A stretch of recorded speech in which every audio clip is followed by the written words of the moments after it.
My name is Demi Allen, and at 29 years old, I'm a captain in the United States Army. But on my wedding day, none of that mattered. In front of 280 guests, CEOs, generals, Army Rangers, and my father's entire board of directors, he slapped me. The sound cracked through the cathedral as he pointed at my uniform and roared, "Take off those silly pieces of metal." He was talking about the Bronze Star, the one I earned in Kandahar. It was his final wedding gift to me, a public humiliation. He thought he'd won, that I would crumble like I always had. But he made one fatal mistake. He did it in front of my real family. Before I tell my story, let me know where you're watching from in the comments. Hit that like button and subscribe if you believe that honor can't be bought and that resilience is the greatest legacy of all. The sound didn't just happen, it bloomed. A sharp, violent crack that ripped through the organ's final trembling note and devoured all the air in St. Michael's Cathedral. For a moment, it felt like the world had been hollowed out, leaving only the ringing in my ears and the faint, low hum of the industrial-grade air conditioning system somewhere high above the vaulted ceilings. I didn't feel the pain. Not on my cheek. My training, the years spent learning to compartmentalize, to operate through chaos, took over. My body registered the impact, my head turning with the force of the blow, but my mind detached. It became a camera, recording the scene with a cold, pristine clarity. I saw everything. The stained glass window behind the altar depicted the Archangel Michael casting down a dragon. Sunlight streamed through it, illuminating the dust motes dancing in the sudden, suffocating silence. I saw my older brother, David, standing in the front pew. He wasn't shocked. On his face was a flicker of something ugly and triumphant, a smug satisfaction that twisted his handsome features. He looked like a man who had just seen a risky stock bet pay off.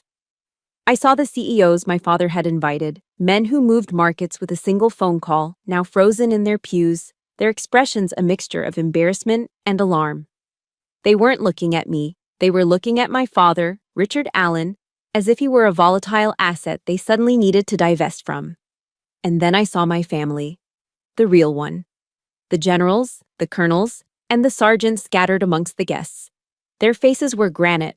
I saw General Peters, a man who had seen the worst of humanity in Fallujah, whose eyes went from disbelief to a quiet, controlled fury that was far more terrifying than any shouting.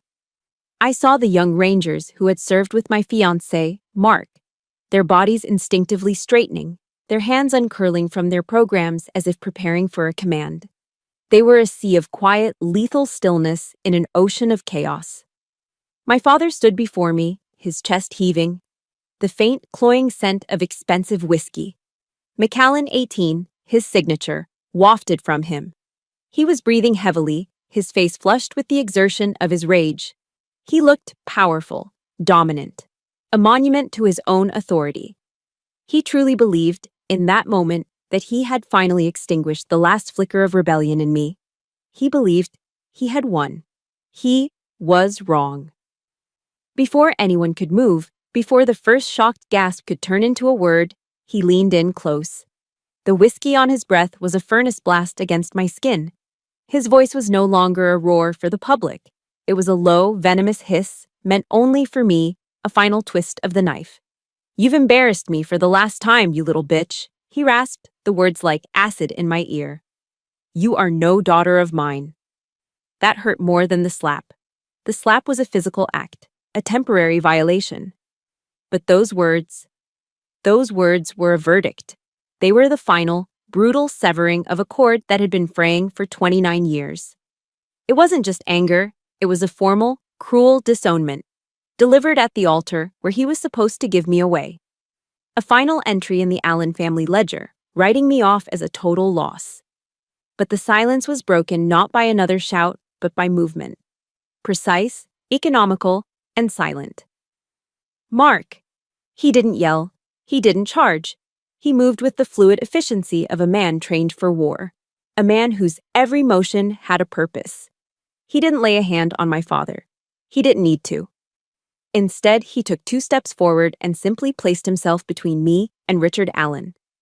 A human shield, a living boundary. He didn't look at me. his eyes, cold and steady, were locked on my father's. That simple, unwavering stare held more menace than any shouted threat ever could. It was the look of a predator assessing a threat, and for the first time in my life, I saw my father flinch. Then Mark turned his head slightly, his gaze softening as it fell on me. His voice was calm, clear, and just loud enough for the first few rows to hear, cutting through the thick, tense air. "Captain," he said, and the use of my rank was a deliberate, powerful choice. "Do you require medical assistance?" He wasn't asking his bride if she was okay. He was asking an officer if she was injured. He was reframing the entire event, pulling it out of the messy, complicated world of family dysfunction and placing it squarely into the black and white world of military conduct. My father's face contorted, rage returning as his confidence faltered. He opened his mouth to speak, to reassert the dominance that had just been so quietly challenged. He never got the chance. Mark raised a hand, not aggressively, but as a simple, undeniable gesture to stop. It was the motion of a man in complete control. And when he spoke again, his voice was different. The warmth of the concerned fiancé was gone, replaced by the crisp, formal tone of an officer reporting an incident. "Ladies and gentlemen," he announced, his voice carrying effortlessly through the cathedral. "Please remain calm. An assault on a commissioned officer of the United States Army has just occurred." A collective, audible gasp swept through the church. "I'm going to ask you to please remain in your seats." With those words, the world shifted on its axis. He had done it. He had changed the game entirely. St. Michael's was no longer a church. It was a potential crime scene. The 280 guests were no longer attendees. They were witnesses. And my father, Richard Allen, the titan of industry, the king of his own empire, was no longer a father disciplining his daughter. He was a perpetrator. Time has a strange way of stretching and compressing in a crisis. In the ringing silence of St. Michael's, a single second felt like an eternity. Mark's words, "An assault on a commissioned officer has just occurred," hung in the air, shimmering and dangerous. They had created a new reality. And in the space between the old one and the new, my mind didn't stay in the present. It fled. It raced backward, searching for a beginning to this ending, trying to trace the fault line that had led to this earthquake, and it found one. Not in a single dramatic moment, but in a quiet, recurring ritual that was as much a part of my family's tradition as turkey and pumpkin pie on Thanksgiving. In the Allen household, Thanksgiving was never just about gratitude. It was a corporate event disguised as a family holiday. The day was filled with the rich smells of my mother's roast turkey and sage stuffing, the clinking of heavy silverware against fine china, and the murmur of polite conversation. But beneath it all, there was an undercurrent of tension, a quiet anticipation for what we all knew was coming. The main event wasn't the meal, it was the audit. After the last slice of pie had been served and the coffee was poured, my father would clear his throat, silencing the table. He would then retreat to his study and return holding a large, heavy book. It was bound in dark green leather with the Allen Ledger embossed in gold leaf on the cover. It looked ancient and important, like a sacred text. And in our family, it was.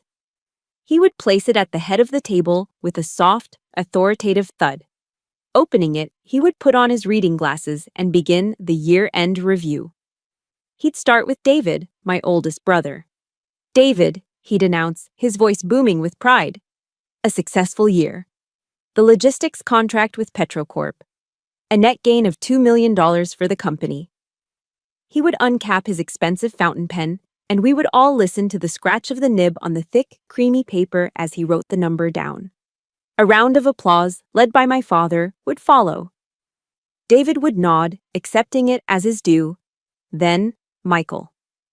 Michael. The downtown residential project. Efficient management, brought in under budget. A value of $800,000. Another scratch of the pen, another round of polite, obligatory applause. My brothers, basking in the warm glow of their calculated worth. For years, I had no entry. I was just a child, a line item with no profit attached, but I dreaded the day my turn would come. That day arrived when I was 17. I had spent 6 months of my junior year of high school working on a project for the Texas statewide science fair. It was a structural engineering analysis, a new method for testing the load-bearing capacity of composite building materials. It was complex, it was innovative, and it won. First place in the state. I was bursting with pride.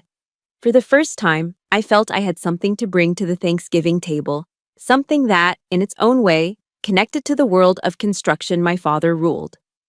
When it was my turn, I stood up, my heart hammering against my ribs. I presented my project, explaining the methodology, the potential applications. My father listened, nodding slowly, a neutral expression on his face that I desperately wanted to interpret as approval. When I finished, the family offered a hesitant, scattered applause. My father looked at me for a long moment. Then he opened the ledger to my page. He wrote down the name of my project in his neat, decisive script. He moved his pen to the final column, the one that mattered. He paused for dramatic effect, then wrote a large, bold, unmistakable figure, 0 He looked up, meeting my eyes over the rim of his glasses, and addressed the table, though his words were aimed directly at me. "If it doesn't sell," he declared, his voice cold and didactic, "it has no value." An important lesson, Demi. The humiliation was a physical thing. It felt like the air had been punched out of my lungs. I sat down, my face burning, and stared at my empty dessert plate, blinking back tears. I didn't hear what was said after that. The world had gone silent, just as it did in the church all those years later. That night, my mother came into my room. She didn't hug me or offer comforting words. She rarely did. Her method was quieter, more subtle. She sat on the edge of my bed and told me a story I'd never heard before. "Before I married your father," she said, her voice soft, "I owned a small flower shop. It wasn't much, but it was mine. I loved it." She explained that when they got engaged, Richard had convinced her to sell it. To focus on the family.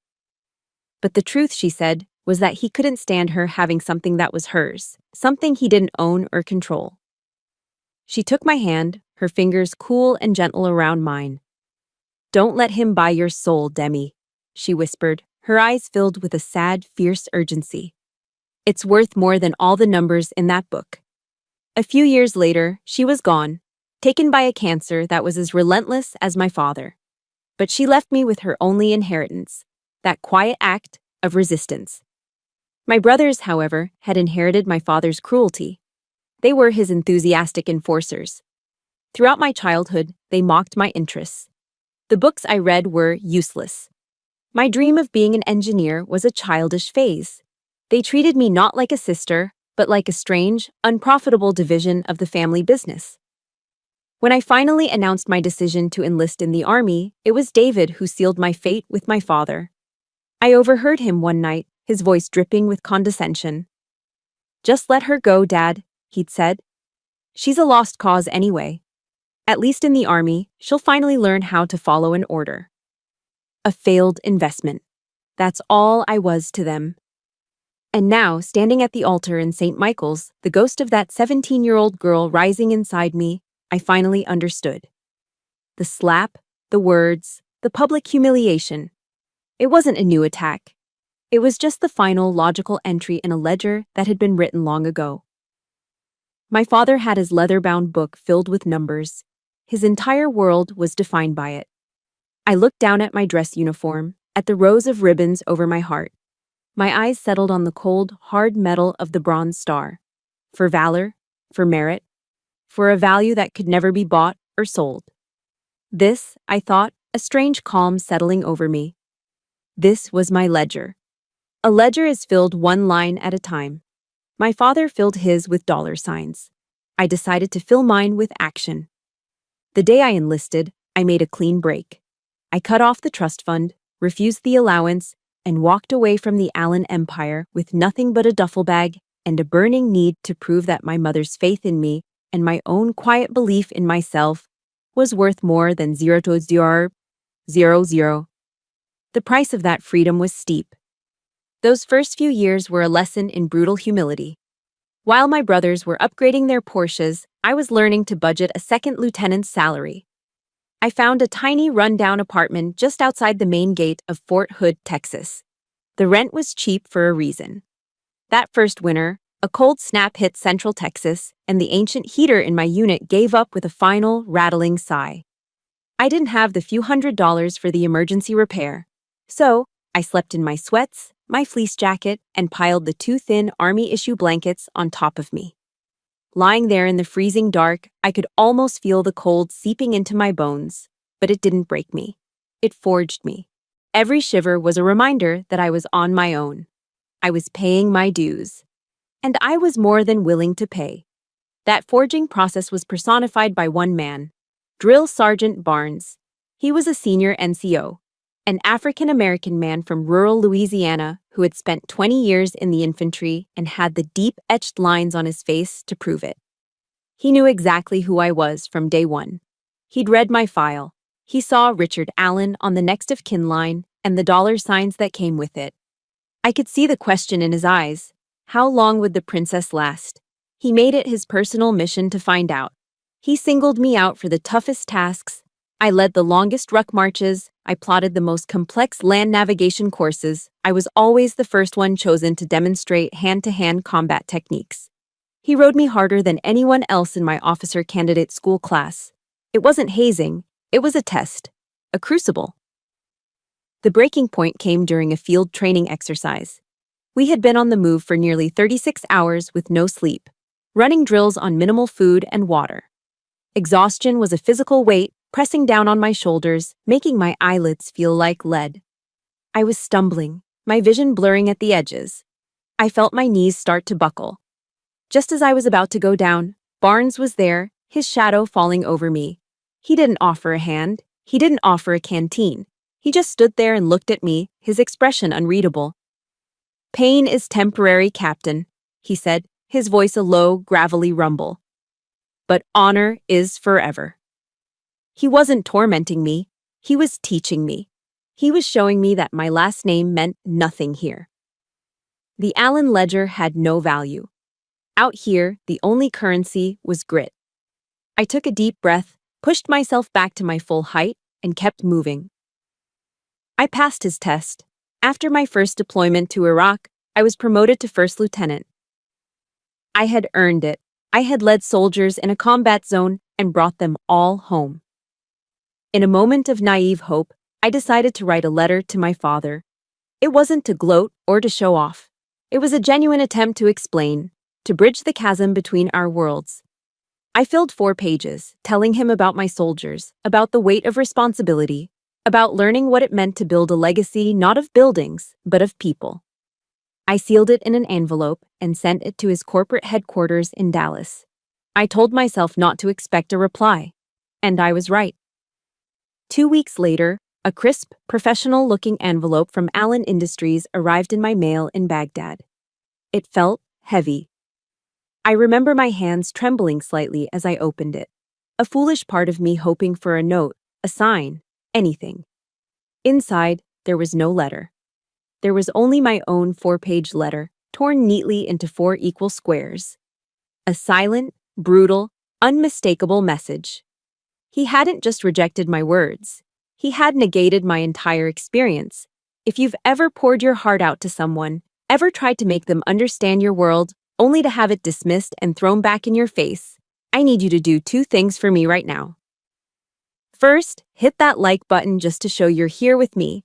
Second, just comment with the single word, honor, below. It's a small word, but it means everything. It's what they can't take from us. That torn letter was the last time I ever tried to seek his approval. I closed that account. From then on, my work was for me and for the soldiers I served with. And in Kandahar, Afghanistan, I finally understood the true nature of what I was building. My platoon was on patrol when the world exploded. A well-coordinated ambush erupted from a series of mud brick compounds. RPGs, machine gun fire. It was chaos. In the initial blast, a young private, no older than 19, was hit in the leg. He was exposed, trapped in the middle of the kill zone. Without a second thought, I moved. I laid down covering fire while my sergeant coordinated the response, and I ran to the private. I grabbed him by his body armor and dragged him, yard by painful yard, back to the relative safety of an armored vehicle.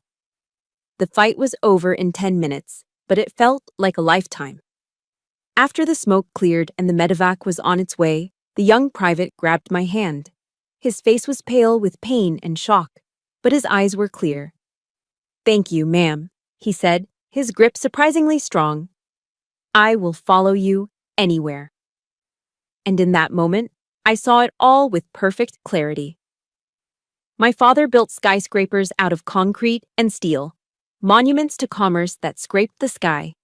They were impressive, they were valuable, but they were hollow. I was building something else entirely.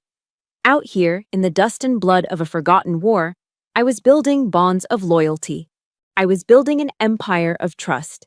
And I knew, with a certainty that settled deep in my soul, that what I was building would last so much longer. In my father's world, trust was a contract, a legal document with clauses and consequences underwritten by money. In my new world, trust was a currency earned in moments of extreme pressure. It wasn't written down, it was demonstrated. And I met the man I would marry in the place where that currency was traded most dearly. His name was Mark, and I met him in a tactical operations center at Bagram Airfield, Afghanistan.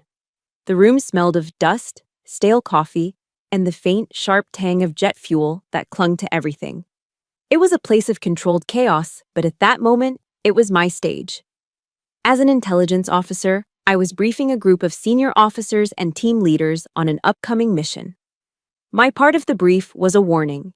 I had found a discrepancy in the intel, a subtle but significant flaw in the satellite imagery analysis that suggested a planned route for a team of Army Rangers was not clear, but was, in fact, the likely site of a complex ambush.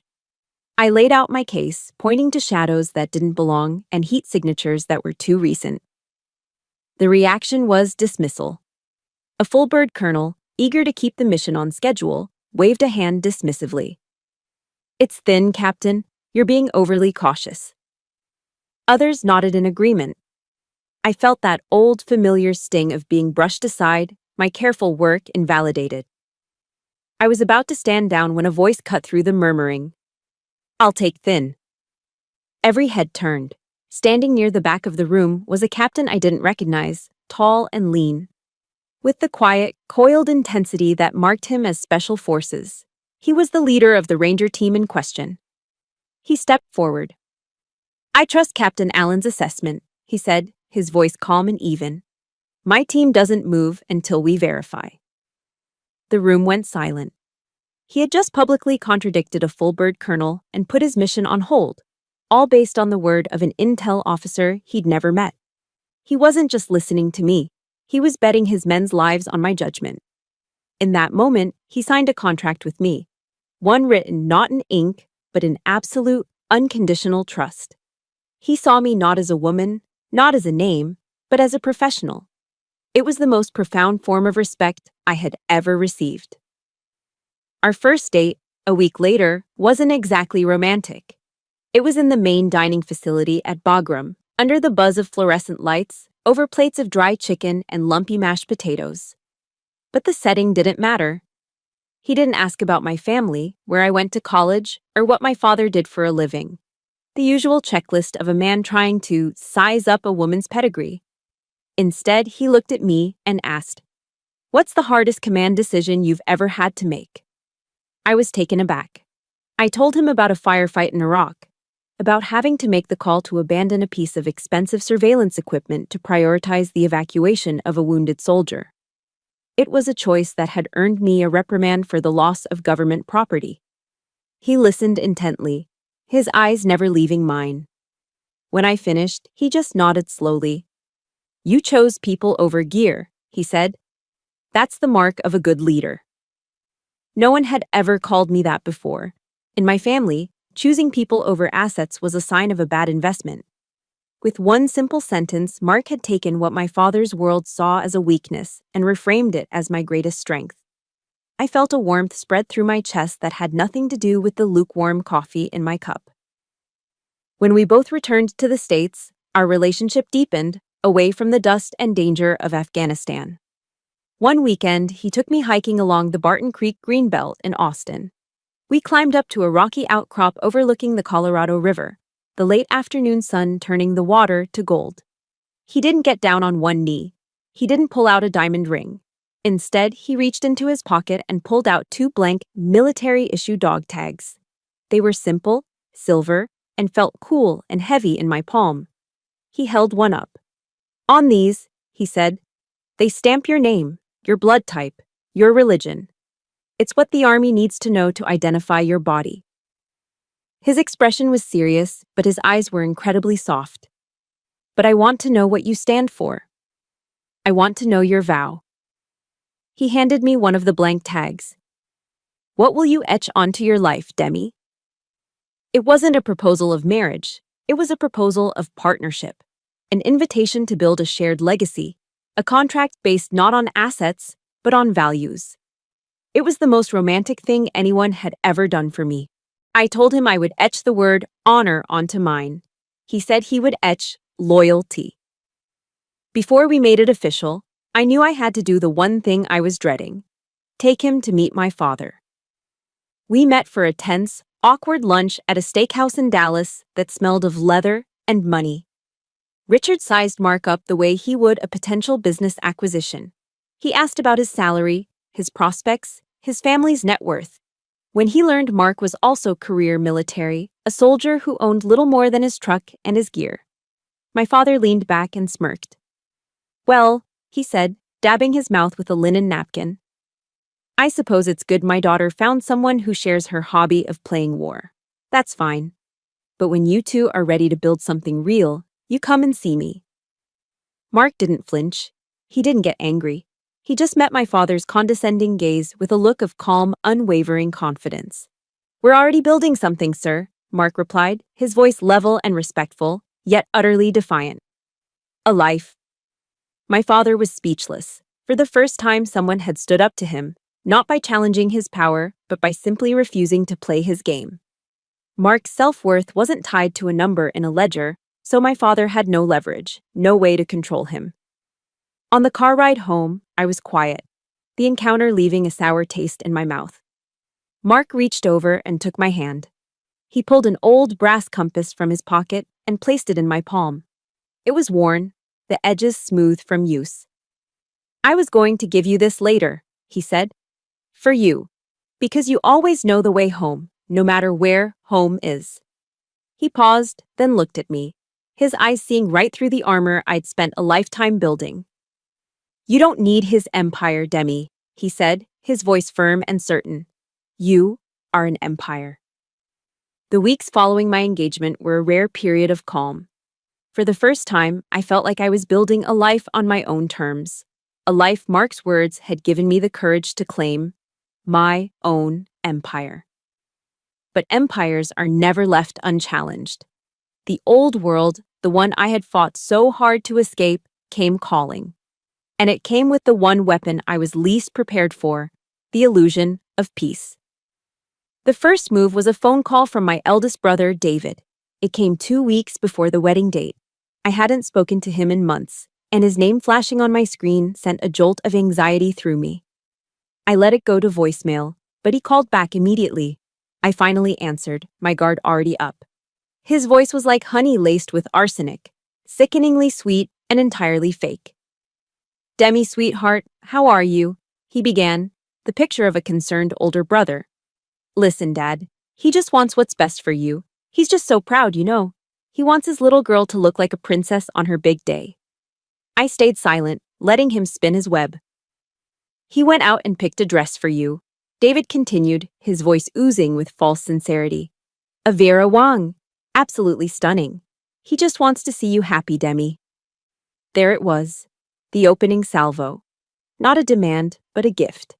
A Trojan horse made of silk and lace. I knew what it really was, a test of loyalty.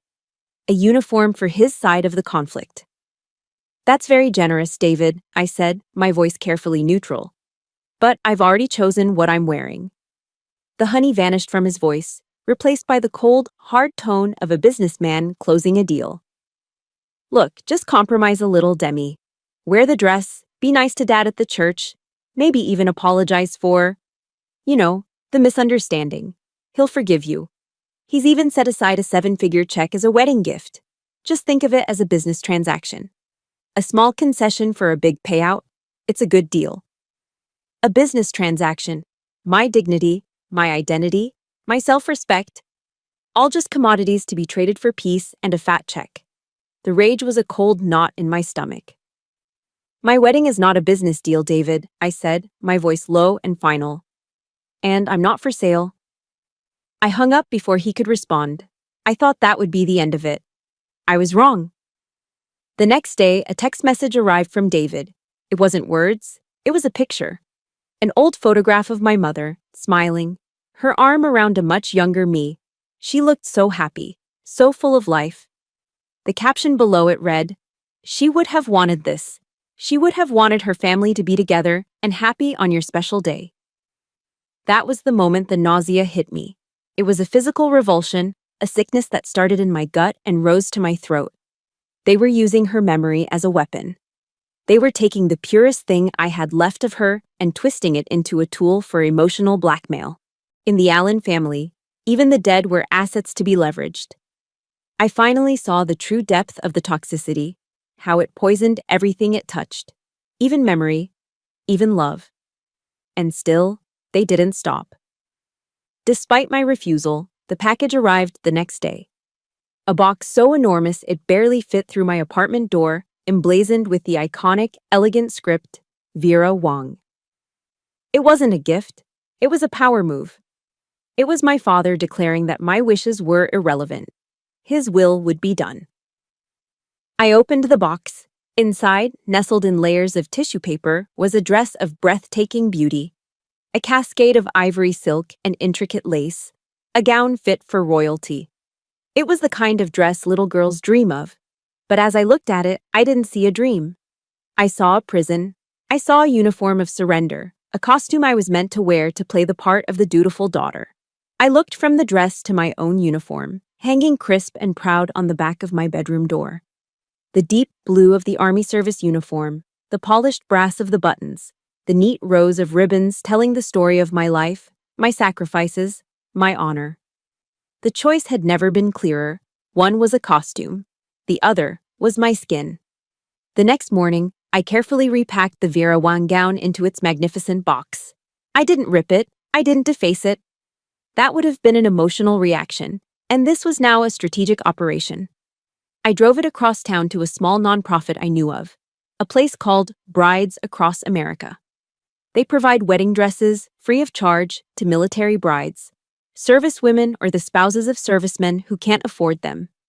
I carried the heavy box inside. The woman at the counter looked at me, then at the box, her eyes wide. "I'd like to donate this," I said simply, anonymously. She was speechless for a moment, then nodded, a look of profound gratitude on her face. As I was about to leave, I took a small note card from my purse and placed it on top of the box. I had written it last night, the words coming to me with absolute clarity. It read, "For a woman who understands that strength is more beautiful than silk." As I walked out into the sunshine, I felt a sense of release. I hadn't just gotten rid of a dress. I had taken a symbol of my father's oppression and transformed it into a gift of solidarity. I had redefined its value on my own terms. The war for my wedding day had begun, and I had just fired the first, silent shot. In the military, the hours before a major operation are a strange mix of calm and tension. There's a quiet focus, a sense of shared purpose that hangs in the air. That's what the night before my wedding felt like. There was no bachelorette party with silly games and pink sashes. That wasn't my world. My world, my real family, gathered in the backyard of the small house Mark and I were renting.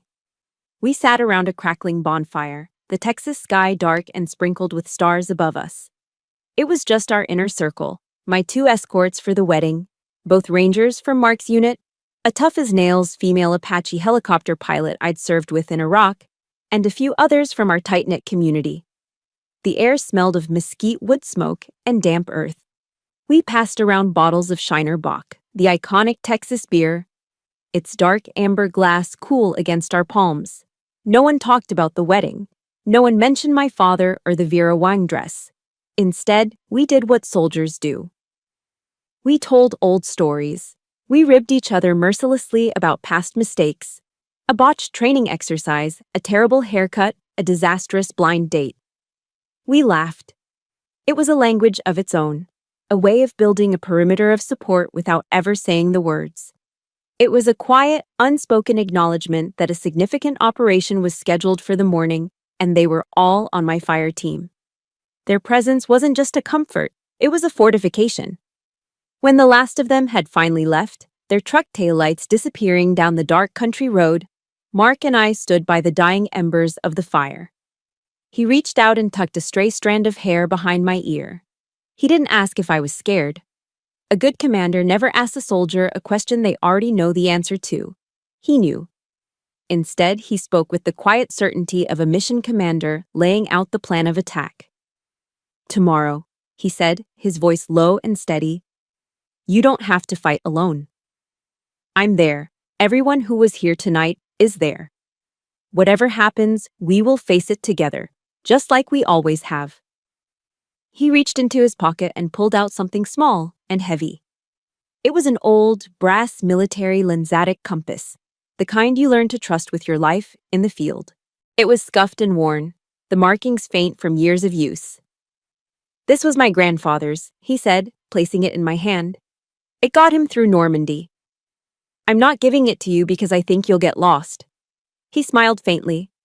"I'm giving it to you to remind you that even when the storm hits and you can't see a foot in front of your face, you will always know your true north." Later that night, long after Mark had fallen asleep, I sat in the quiet of our living room. I retrieved a small carved wooden box from my closet shelf. It was the only thing I had taken from my childhood home, a box filled with my mother's keepsakes. I lifted the lid, the faint scent of dried roses and old paper rising to meet me. Inside, beneath a pressed flower and a few faded photographs, was her last letter. She had written it a month before she died, her handwriting shaky but clear. It was filled with love and quiet encouragement, but it was the final lines I sought. She had ended it with a quote from the Bible, a verse she told me had given her strength throughout her life. My fingers traced the familiar words on the thin, almost transparent paper. Joshua 1:9. "Have I not commanded you? Be strong and courageous. Do not be afraid. Do not be discouraged, for the Lord your God will be with you wherever you go." Reading those words, a profound sense of peace settled over me. This battle wasn't new. My mother had been fighting it her entire life, a quiet, dignified war of resistance against my father's suffocating control. She had been preparing me for this moment all along. I wasn't just a daughter rebelling against her father. I was a soldier carrying on the legacy of a fallen comrade. We all have someone like that, don't we? A person living or gone, whose memory or words become our armor. A parent, a grandparent, a mentor, a friend. If you have a person like that in your life, I want you to honor them right now. Just comment with their first name or their role in your life below. Let's fill the comments with the names of the people who make us strong. The next morning, I woke before dawn. There was no team of bridesmaids, no frantic energy. There was only me and my mission. I began the ritual of preparation. It was a process I knew intimately, one I had performed countless times in the dim light of tents and barracks. I started with the uniform, the fabric crisp and perfectly pressed. I fastened each brass button, the movements precise and automatic. I straightened the jacket, ensuring every line was perfect. Then came the medals. I pinned each one to my chest, my fingers brushing against the cold metal. Each one was a story. The Army Commendation Medal, the Iraq Campaign Medal, the Afghanistan Campaign Medal, and finally, the Bronze Star. My father's silly pieces of metal. To me, they were entries in my own ledger, a record of loyalty, sacrifice, and courage. They were not decorations. They were my flesh and blood. They were my armor. When I was done, I stood before the full-length mirror. I had placed the old compass Mark had given me on the dresser, next to a small framed photo of my mother. My talismans. I looked at my reflection. I didn't see a bride. I saw a captain in the United States Army, fully prepared, her armor in place. And I was ready for the most important mission of my life. The moment the heavy oak doors of St. Michael's Cathedral swung open, a hushed silence fell over the pews. The rich, resonant chords of the pipe organ began to swell, filling the cavernous space. But I barely heard it. My eyes were fixed on the end of the long crimson-carpeted aisle, where Mark stood waiting. And then, my heart stopped. Stepping out from the front pew, my father moved to the center of the aisle, positioning himself directly in my path. He wasn't waiting to give me away. He was waiting to stop me. He stood there, broad-shouldered in his tailored Tom Ford suit, a human wall between me and my future, a final gatekeeper. For a split second, the conditioned reflex of a lifetime took over. A tremor of fear, cold and sharp, shot through me. My shoulders tensed, my breath caught in my throat. I felt an instinctual urge to flinch, to retreat, to become small, just as the little girl inside me had been trained to do for nearly 3 decades. But then, I felt it. On either side of me, my escorts, 2 hardened rangers from Mark's unit, men who had walked through hell and back, imperceptibly squared their shoulders. It wasn't an aggressive move, it was a signal, a silent, steadying pressure that communicated a simple, powerful message without a single word. We are here. We have your 6. That was all I needed. I took the first step. That aisle was the longest I have ever walked. It wasn't measured in feet, but in memories. Each step I took was a journey back through the map of my own private war zone, the landscape of my father's disapproval. The first step took me back to Thanksgiving, to the suffocating silence of the dining room as I stood there at 17, a statewide science champion. I could see the heavy, leather-bound ledger open on the polished mahogany table. I could feel the weight of my family's eyes on me. And I could see my father's hand, holding his gold Mont Blanc pen. As he wrote that big, bold, damning number next to my achievement, 000 euros. The sound of my brother David's triumphant smirk was louder than any applause I had received. The next step took me to a dusty, sun-baked mailroom in Baghdad. I was holding the stiff, corporate envelope from Allen Industries. I felt that flicker of foolish hope again, the one I could never seem to extinguish, the hope that this time would be different.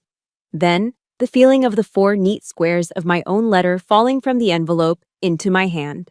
My heart, my explanation, my pride, torn into pieces and sent back across the world without a single word of reply. A dismissal colder and more final than any argument. With another step, I was back in my small apartment at Fort Hood. The phone pressed hard against my ear. It was just a few months ago, after I told him I would be wearing my uniform to the wedding. His voice, a low growl of controlled fury, echoed in my memory. "You will not embarrass this family with that ridiculous costume," he'd said. "You look like a common grunt, a piece of government property, a goddamn disgrace." The words he used weren't just insults. They were designed to strip me of my identity, to reduce my life's work to rags. He began to speak then, his voice booming through the holy silence of the cathedral, overpowering the gentle notes of the organ. He didn't shout, not yet. He spoke with the measured cadence of a CEO delivering a final verdict on a failed investment.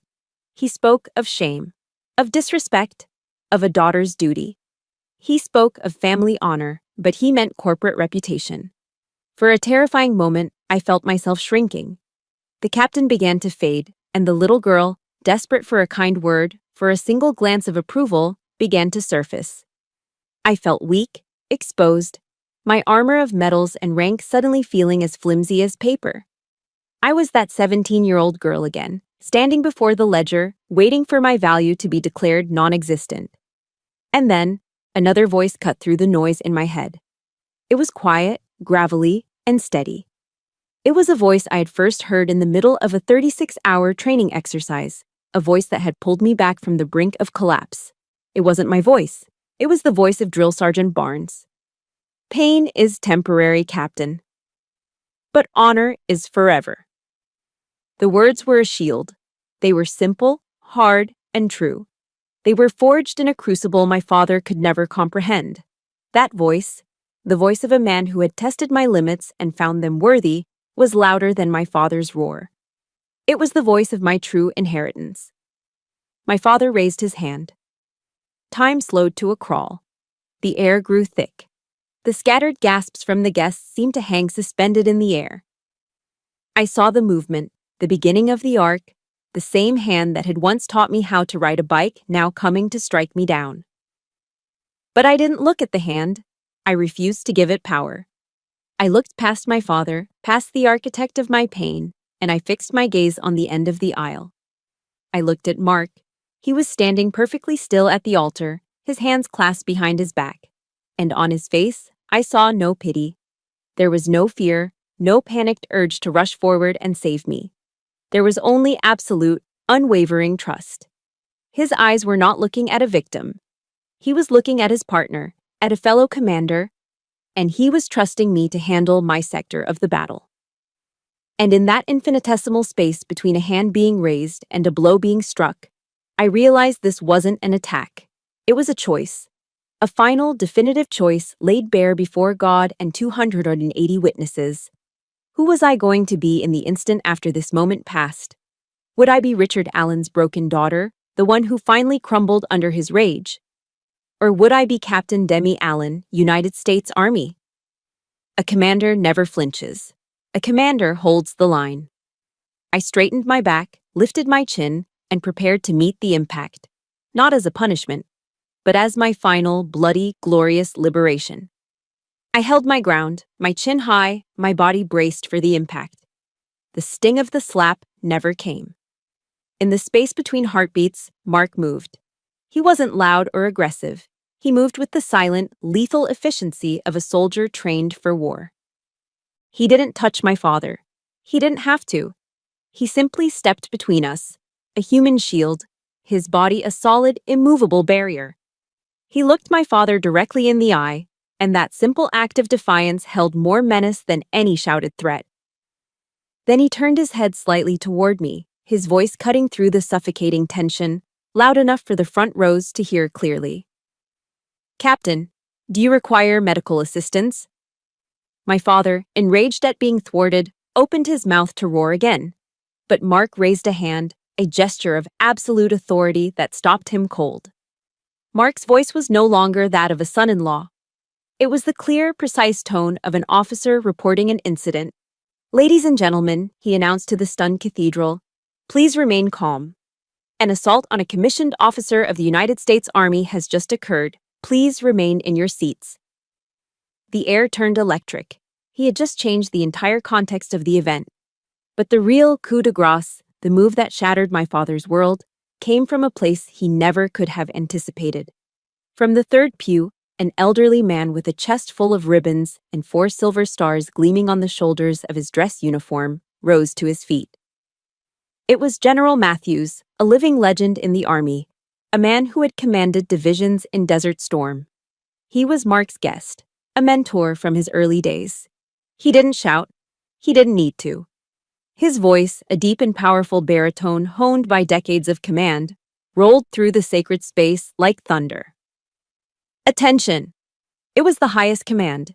It was not a request. It was an order that every soldier, active or retired, has ingrained in their very DNA. The response was instantaneous. It was breathtaking. Throughout the cathedral, a sound like a single, sharp crack echoed off the stone walls. It was the sound of dozens of pairs of heels snapping together in perfect, synchronized unison. Every service member in the room, the young rangers, the seasoned colonels, the decorated generals, the quiet veterans scattered among the pews, rose as one. They didn't just stand up, they executed a flawless military maneuver. Their backs went ramrod straight. Their chins went up. Their eyes were locked forward. They formed a living, breathing wall of honor. A silent, blue and gold phalanx that surrounded and shielded me. They did not look at my father. They looked straight ahead, their collective gaze fixed on some distant point of duty. It was the most profound act of condemnation I had ever witnessed. A dismissal so complete, so absolute, it was more terrifying than any accusation. They had, in that single, unified motion, erased him from the battlefield. My father stood there, stunned into silence. His face, which had been contorted with rage, was now a mask of utter disbelief. The power dynamic had shifted so violently it had given him whiplash. He looked around, his eyes desperately searching for his own allies, for his own army. He turned to his kings, the CEOs of Fortune 500 companies, the slick politicians, the members of his board. He had invited them here to witness his power, to see the Allen dynasty in all its glory. But they were not looking at him with support. They were looking at him with the cold, calculating eyes of risk assessors. They were kings in their own right, and they understood the unspoken laws of power. You must always, always remain in control. Richard Allen, in his blind rage, had just committed the ultimate sin. He had lost control in the most public way imaginable. He had attacked a symbol, a uniformed officer, a daughter, a decorated soldier, that even they, in their cynical world, knew they were supposed to respect. He was no longer a powerful patriarch, he was a liability, a volatile, unpredictable asset, a bad investment. His peers' judgment was silent, but it was final. He was alone, utterly and completely alone. He looked at his sons, my brothers David and Michael, but they wouldn't meet his eyes. They were staring intently at their own polished Italian leather shoes, suddenly fascinated by the intricate patterns on the Persian rug beneath their feet, wishing they could melt into the floor. They were his loyal lieutenants, but they would not go down with a captain who had just scuttled his own ship. Richard Allen, the titan of industry, the man who moved skylines and bent politicians to his will, took an involuntary step back. He stumbled slightly on the altar step, the brief loss of balance a perfect metaphor for his complete collapse. No one spoke. The organ was silent. The only sound was the low hum of the air conditioning, a sound that now seemed to roar in the deafening silence. He turned, his shoulders slumped. He walked back down the aisle, not with the confident stride of a king leaving his court, but with the shuffling gait of a defeated man being expelled from the field of battle. His retreat was not loud or dramatic. It was a quiet, pathetic, soul-crushing surrender. The fall of his monument didn't end with a bang. It ended in a tomb of his own making, filled with a silence more damning than any scream. I watched him go, and for the first time in my life, I felt nothing for him. Not anger, not pity, not sadness. Nothing. I turned my gaze forward, toward Mark, toward the altar, and did not look back. After my father's retreat, a profound silence once again settled over the cathedral. But this was a different kind of silence. It wasn't the dead, shocked stillness from before. This was a silence of reverence, of awe. I took a deep breath, the first truly steady breath I had taken since the doors opened, and walked the final few steps to the altar where Mark was waiting. He took my hand, his grip warm and solid, and together we turned to face the priest. Father Michael, an elderly man with kind eyes that had seen a lifetime of human joy and sorrow, did not immediately return to the liturgy. Instead, he stepped forward, his gaze sweeping over the assembled guests with a gentle wisdom. In our lives, he began, his voice calm and clear, resonating with a quiet authority that commanded more attention than my father's roars ever could. We are all called to fight battles. Some are fought in distant lands, in the dust and heat of conflict. And some, he paused, his eyes finding mine with a look of profound respect, are fought right here, in the sanctuary of our own hearts. Today we have been witnesses to great courage, and now, let us celebrate the love that courage protects. With those words, he reframed everything. He didn't dismiss the ugliness that had just transpired. He sanctified my struggle. He took what my father had intended as a family scandal and elevated it into a testament of strength. He gave my battle honor. As we turned to face each other to say our vows, every word took on a new, profound weight. When I looked at Mark and said the ancient words, to have and to hold, to love and to cherish, I wasn't just speaking to him. I was making a promise to myself, a vow to cherish the woman I'd fought so hard to become, to honor the captain who had refused to surrender her ground. I was signing a peace treaty, not with my father, but with myself. And when Mark spoke his vows, his voice steady and sure as he promised to honor and protect me Every person in that church knew it wasn't just a line from a script. It was a solemn oath he had already proven in action. The entire cathedral, my true family, had borne witness to it. Our vows weren't just spoken, they were ratified. The reception that followed was held in a beautiful old Texas ballroom with high ceilings and crystal chandeliers.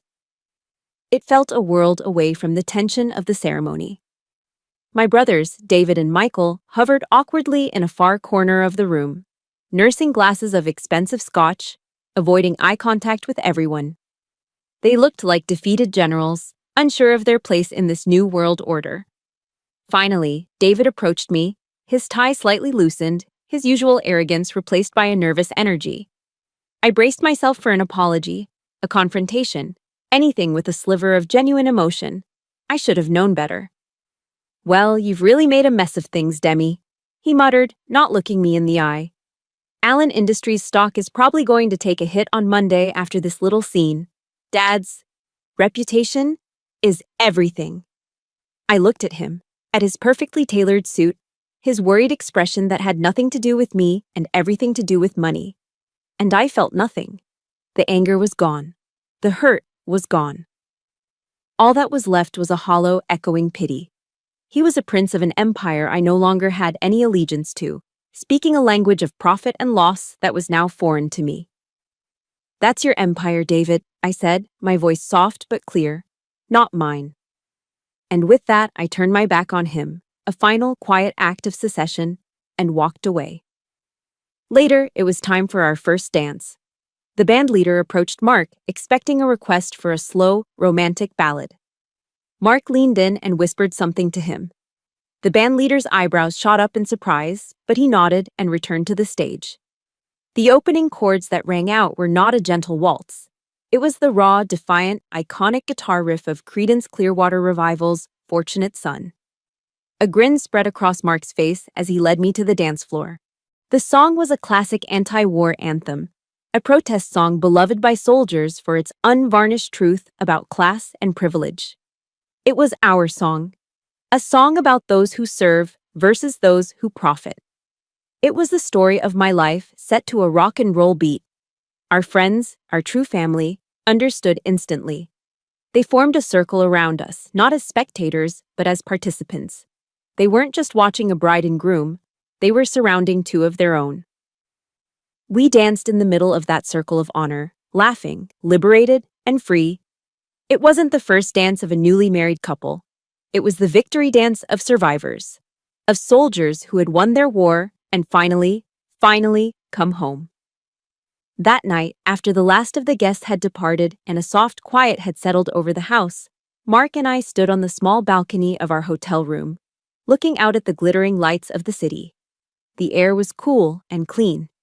He came up behind me, wrapping his arms around my waist, his chin resting gently on my shoulder.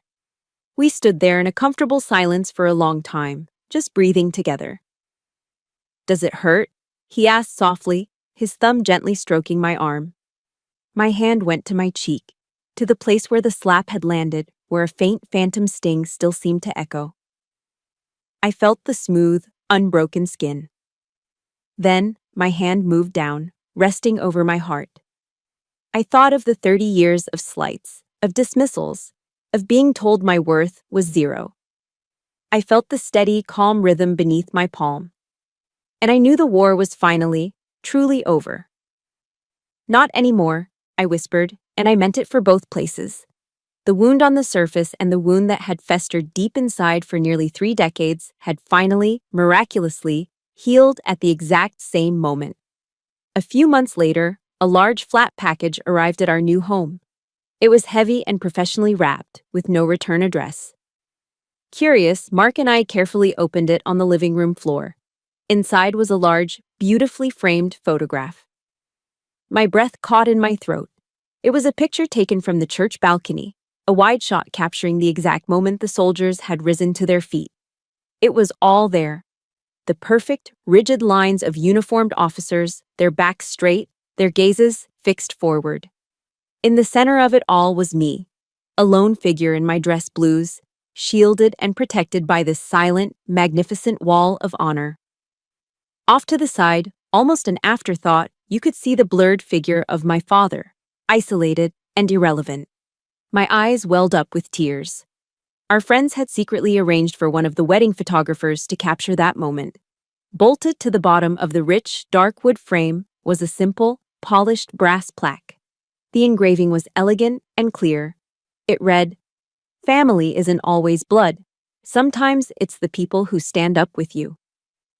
We hung the photograph in the most prominent place in our home, right in the center of the main wall of our living room. It was our first and only family portrait. And it was perfect. A year to the day after the wedding, on the anniversary of my mother's passing, I drove out to the small, quiet cemetery where she was buried. The Texas sun was warm, and a gentle breeze rustled the leaves of the old oak trees. I didn't cry. The grief I had carried for so long had been replaced by a sense of peace, of continuity. I sat down on the grass beside her simple headstone and pulled a letter from my bag. "Hi, Mom," I began, my voice clear and steady in the quiet air as I read the words I had written. "It's me. A lot has happened this year. I just wanted to let you know. I finally did it. I built my own legacy. It's not made of brick and mortar, Mom. It's not measured in square feet or stock prices. It's built on a foundation of honor. It's held together by the mortar of loyalty. And it's sheltered by a love so strong it can face down any storm. It's smaller than Dad's empire for sure, but it's real. And it's mine. You told me not to let him buy my soul. I didn't. I held on to what was true, even when no one else was clapping. I hope you're proud." I folded the letter, a sense of completion washing over me. I didn't need an answer. I could feel it. The story ends here, but my mission continues. A few years later, now a major in the Army, I was asked to speak to a group of newly commissioned female officers, young women about to take on their first leadership roles. They sat before me, their faces young, eager, and full of the same mix of confidence and fear I once knew so well. I didn't tell them the story of my wedding. I didn't need to. The lessons were more important than the events. I looked out at those bright, determined faces, the future leaders of our Army, and I left them with the most important piece of intelligence I have ever gathered. "People will try to tell you what you are worth," I said, my voice ringing with a conviction forged in fire. "They will put a price tag on your dreams.